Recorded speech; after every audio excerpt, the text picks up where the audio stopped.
ఓం గం గం గణాధిపతియే నమః. మిత్రమైంది ఇక్కడ మీకు ఒక యోగం వంగ సున్నము యోగం చెప్తా వినండి. వంగ సున్నం అంటే 40 గ్రాములు సూర్యకారము, 20 గ్రాముల వంగం అంటే తగరం, శుద్ధి చేసిన తగరం అన్నమాట. 10 గ్రాములు సత్తు అంటే అది కూడా శుద్ధి చేయాల్సింది, లేక కట్టుకున్నా ఒకే. ఈ సత్తు వంగము రసం కూడా కలపాలి. పాదరసం ఎంత? సమతో కాదు.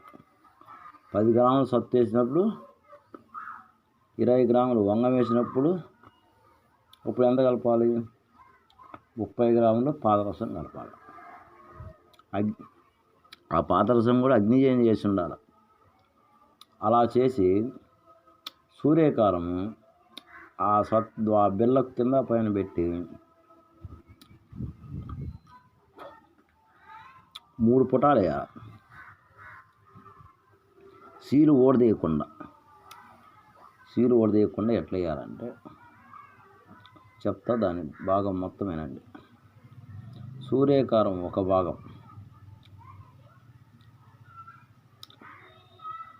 సీలు ఓడదీయకుండా పుటం వేసిన తర్వాత దాన్ని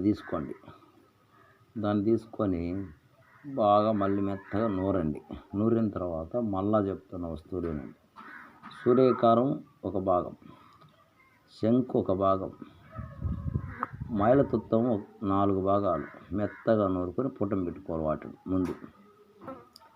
తర్వాత పసుపు ఒక భాగం, గోరట్టాకు ఒక భాగం, సత్తు భస్మం ఉంది కదా అది ఒక భాగం.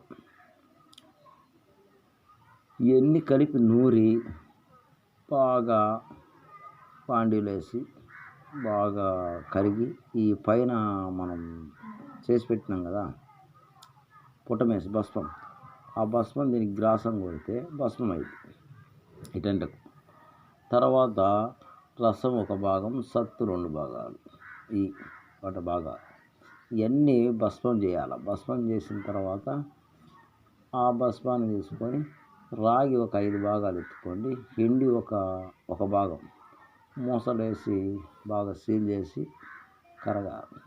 తర్వాత రసకర్పూరము, శంకుపాషాణము, సవీరం సమభాగాలు ఉమ్మెత్త రసంతో బాగా మద్దం చేసుకొని చిన్న బిళ్ళలు కట్టుకోండి. అవి కూడా అప్పుడు ఈ మొత్తం కలిపి భస్మం చేయాలి. మళ్ళా భస్మం చేసి పుట్టం వేసుకుంటే భస్మం అయింది.